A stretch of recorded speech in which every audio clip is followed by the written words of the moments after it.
I mean, hopefully it's not the last one, because it's nice. I think, yeah, again, boys work all day really well. Matthew Brennan beat Tadej Pogačar to the finish line in Manosque this afternoon, winning stage 2 of the 2026 Vuelta a España on his first ever Grand Tour start. He is 21 years old, riding his first full season on the World Tour roster of Visma-Lease bike, in a race where his job for the day was supposed to be protecting a teammate, not winning it. He now wears the white jersey as best young rider and sits third overall, 10 seconds behind Pogačar himself, in a race that is only 2 days old. If you've been following our Vuelta coverage this week, you already know how tight this race has been since the opening pedal stroke, and Stage 2 only tightened it further. Subscribe and turn on notifications so you don't miss what happens next, as this fight for red keeps changing hands by seconds. Here's how a rider nobody picked to win the stage did exactly that. Pogačar opened the race in Monaco with a time trial win by 0.09 of a second, the kind of margin that barely registers as a margin at all, over a chasing group that included Hayter and Van Aert within touching distance. It was enough to put him in red, a day before anyone had climbed a single meter. Wout van Aert finished second, 9 seconds back on general classification, and Visma-Lease bike arrived at stage 2 with a plan built entirely around him. Get Van Aert into red. That was the day's assignment, worked out the night before over a route that looked, on paper, built for exactly that kind of ambush. Stage 2 ran from Monaco to Manosque, just over 200 kilometers with 3,020 meters of climbing, packed into a route that never announced itself as a sprinter stage or a climber's stage. It borrowed from both. 2 third-category climbs broke up the middle of the day, and the finish itself came at the top of a short, ugly rise into town, the kind of finish that punishes anyone who arrives tired and rewards anyone who has saved something for the last 5 minutes. Ethan Hayter, riding for Soudal Quickstep, had other ideas about who deserved the jersey. He got into the day's breakaway, stayed at the front for most of the stage, and picked up 6 bonus seconds at the intermediate sprint, enough on paper to put himself ahead of Pogačar if he could hold his position to the finish. Hayter had said before the stage that if someone else won it fair, they deserved the jersey, which is the sort of thing a rider says right before trying to make sure nobody gets the chance.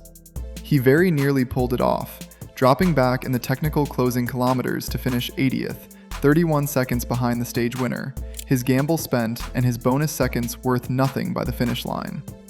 With 2 kilometers left, on a ramp that touched 9%, Van Aert attacked exactly as Visma had drawn it up the night before. Only one rider could follow. Pogačar went with him, the two of them opening a gap that briefly looked like it might hold, riding together up a pitch that called back, for anyone watching closely enough, to the final climb of last year's Tour de France. Then they looked at each other, and they sat up. The gap closed.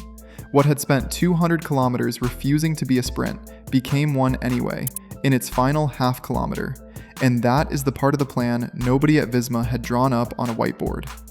Brennan had been sitting exactly where a sprinter wants to sit, protected through the chaos by teammates who had spent the day working for someone else's win. When the bunch came back together, he had the legs and the position for both. Pal Miquel, riding for Bahrain Victorious, launched early and looked dangerous for a moment, the kind of early move that usually wins these finishes or blows up spectacularly with 200 meters left. Mads Pedersen tried to go with Brennan and couldn't hold him. Pogačar, still in the front group after his own effort 2 kilometers earlier, contested the sprint himself and still couldn't match it.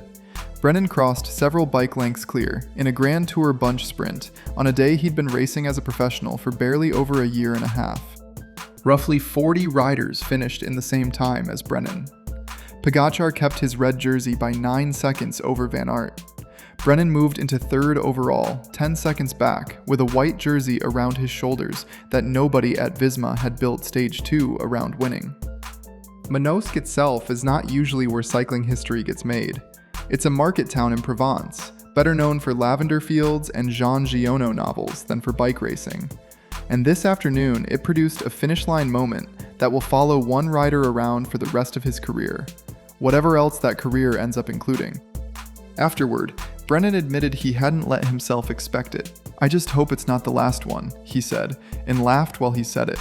He credited a teammate named Christoph with talking him through the finale's chaos, and pointed out that the team had believed in 2 different options that day and gotten one of them right, in a way nobody had planned for that morning. He also said, more than once, that he was still happy just to be starting a 3-week race at all. None of this arrived out of nowhere, even if it looked that way to anyone tuning into the Vuelta for the first time. 3 years ago, Brennan was a junior on Britain's track program, riding for a team called Fensham Howes, which happens to be owned and run by the father of Tom Pidcock, and supported along the way by the Rayner Foundation, a charity built specifically to fund young British riders who can't otherwise afford a shot at the sport. In the same year he sat his A-level exams, which he passed with the highest marks in his year. He won 2 gold medals at the Junior World Track Championships, in the individual pursuit and the Madison, setting a junior world record in the pursuit that still stood 2 years later. He rode the Madison that year alongside Ben Wiggins, son of the 2012 Tour de France winner Bradley Wiggins, and somewhere in that stretch, Visma-Lease bike's development staff called to ask if he'd come to their service course for testing. His mother was not enthusiastic about the timing, given the exams, though his father told her to let him go. He signed with the development team, moved up for the 2025 season, and won roughly 12 races in his first year on the World Tour, an unusually high number for any neo-professional, let alone one who was still 19 when the season began. The run started with a phone call he wasn't expecting, when Visma asked if he could fill in for an injured Jonas Vingegaard at the Volta a Catalunya.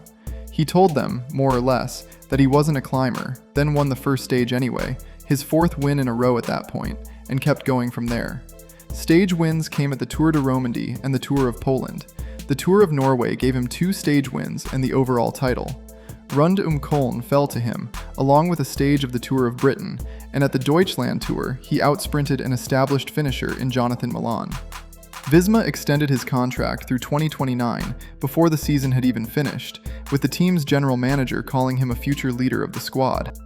Sepp Kuss, the 2023 Vuelta champion, rode alongside him at that same Catalunya race, offering the kind of climbing support and mentorship a raw teenager doesn't usually get inside his first professional season. Kuss was there again today, part of the group that helped shepherd Brennan through the stage's chaos. So was Van Aert, the rider whose day this was supposed to be, setting up the finale that ultimately handed the stage to someone else on his own team. Coming into this Vuelta, Brennan had already won a stage at the Vuelta a Burgos with a similarly late sprint, so the form was not exactly hidden from anyone paying close attention. What was untested until this weekend was 3 weeks of racing against the deepest field in the sport, in a jersey he'd never worn in a race this long, against fatigue that doesn't show up on a rider's legs until the 2nd week. He is not a pure sprinter, and that distinction matters more than it might sound. The top-end speed to win a bunch kick comes paired with the strength to survive climbs that drop heavier sprinters long before the finish, which is exactly what happened to some of the field today on those 2 third-category ramps.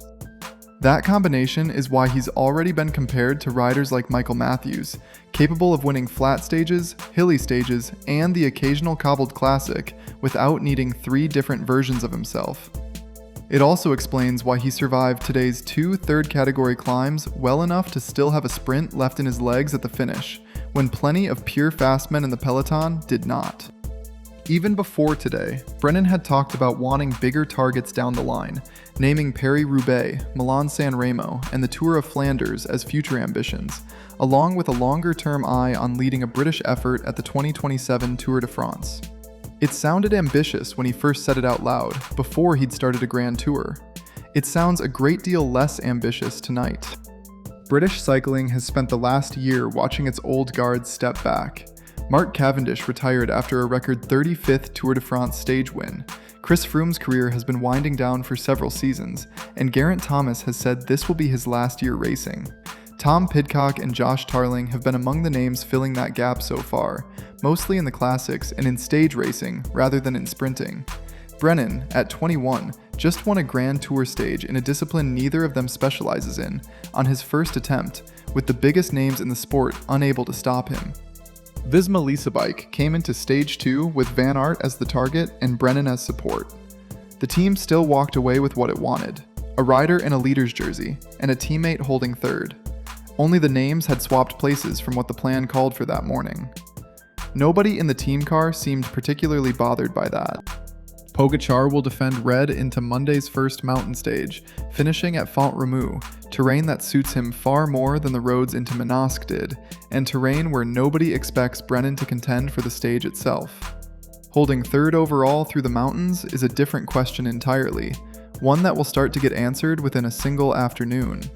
Brennan will start that stage in the white jersey regardless, on debut, in a discipline that a lot of people assumed still belonged to riders a few years further into their careers.